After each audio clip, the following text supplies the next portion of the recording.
Nutrition is the process of providing the food necessary for health and growth. And this doesn't just affect your body physically and internally, but also your mental health.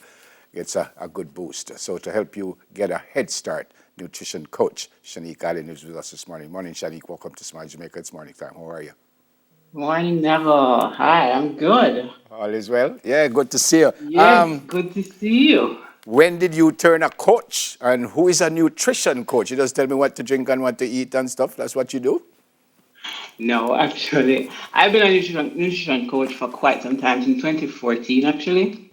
But because I was a personal trainer and group fitness instructor, that was more my focus. So the nutrition was just a supportive role as far as how I support my clients.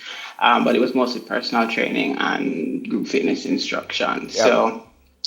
Yeah. When you talk to someone about what they should eat, what they should drink, does it make a difference if that person is someone like you who trains and goes to the gym, or someone who really just get up every morning and probably stretch 2 times and just go to work? Is it different, or do you suggest that everyone do the same thing? No, I definitely don't suggest everyone do the same thing, but as it relates to telling people what to eat, that's not what I do. Because quite frankly, I'm not a registered dietitian, so there's a difference. Okay. So I don't prescribe like meal plans and whatnot. What happens is there are general guidelines which I will support clients in understanding. So whether that's they train like how I used to train, or they're just someone who does not, get a lot of activity. The point of the nutrition coaching that I do is to support them in developing healthier eating habits, and that will look different from person to person. But isn't that telling them what to eat and stuff? No, you don't, because you're grown adults. I don't need to tell you what to eat. So you explain, most explain what you just said, because you just said that what we take in is different from person to person. So what do you tell me? All right, I come to you. What do you tell me? Well, for one, I'm gonna look at how it is that you currently eat. What are the things that you do eat, how does it make you feel, and those types of things. And then what we do is you kind of explore the foods that you have based on foods that you have available, and you explore what makes sense for you. So what somebody might have access to, what you might have access to, might be different from what I have access to. So that is what I mean when I say it varies from person to person, because Okay. some people don't necessarily want to eat broccoli. It doesn't I'm not going to force people to eat things. What we do is work with people to get them into establishing healthier eating habits by exploring the foods that they do have available to them that can give them the nutrients and the kind of meals that they need. Yeah. In preparing for this, it said you started dieting for bodybuilding competitions. It also said Yes. you developed disordered eating patterns and behaviors. Tell me about that. Okay, so with dieting specifically, but dieting for competitions, it's a very regimented way of eating, and it didn't just stop with say the 12 weeks that you prepared for the competition. It ended up spilling over into just the rest of my normal living. So as a result, that regimented way kind of went with me, but it wasn't conducive to being in certain environments. So that created kind of, like anxiety around, going out to restaurants or being in social situations, or if I couldn't, access my food at a certain time, it would create that kind of anxiety. So that's what I mean when I say disordered Yeah. eating, because Okay. it disrupted the way I was able to relate to food and relate to others in my daily life. All right. Give me some tips on what folks should do.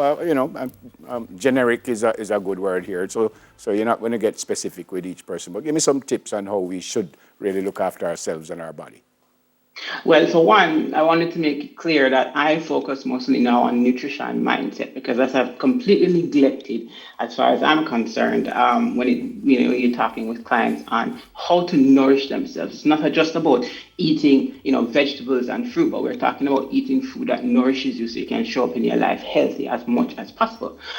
So the tips that I'm going to share with you are really just to get you to think differently, not just about nutrition, but about health. Yeah, man. So the first one is nutrition rooted in restriction isn't healthy nutrition, because we have this idea that we have to be very restrictive and we have to eliminate foods. Rather than think of cutting foods out, we want to expand our nutrition to include a lot more of the healthier foods rather than just cutting them out. Because what eventually happens is that you will just crowd out the so-called non-healthy foods, or the less optimal kinds of foods. But isn't that what you want to do? What? Cut out foods? No, cut out the foods that, as you just said, less healthy foods. You don't want to Yeah, do it? you want to transition away from making that be, because if someone is just trying to develop the habit, then telling them to cut it out is going to backfire because it becomes too restrictive, especially if you're used to doing something. So gradually you want to slowly move those foods out and make more room for Okay. the healthier food. All So right. that's why I said gradual. Come on. And then Continue the and tips. then tip number two is, so we have to stop this idea of earning our food and burning our food. Food is not transactional because people have this idea that you have to earn the right to eat, a healthy meal. So once you want to understand that you deserve to eat nourishing food and your body doesn't need to be punished for eating. So I see that a lot. So that's another tip that I wanted to share with people. And then the other number three is imperfectly doable is better than perfectly not done. And what I mean by this, it goes back to the whole restrictive eating. Food, you have to forget having perfect nutrition. It is why people hop on and hop off of diets. So what you want to look at it as, every single effort that you make to improve your nutrition is better than making no effort at all because it's not perfect. Okay. Okay. I understand that one.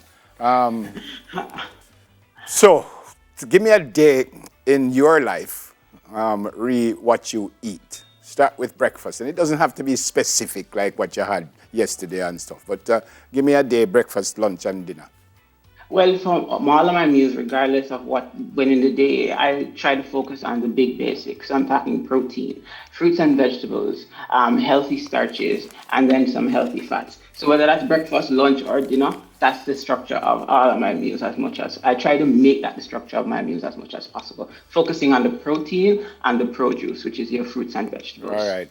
Fantastic. Good to see you. Stay safe. God bless you. Look after yourself. Okay. Yeah, man. Nutrition Great coach. seeing you, Never. Yeah, man. Take care. Nutrition coach Shanique Allen. More on Smile after Shamela gives us the second edition in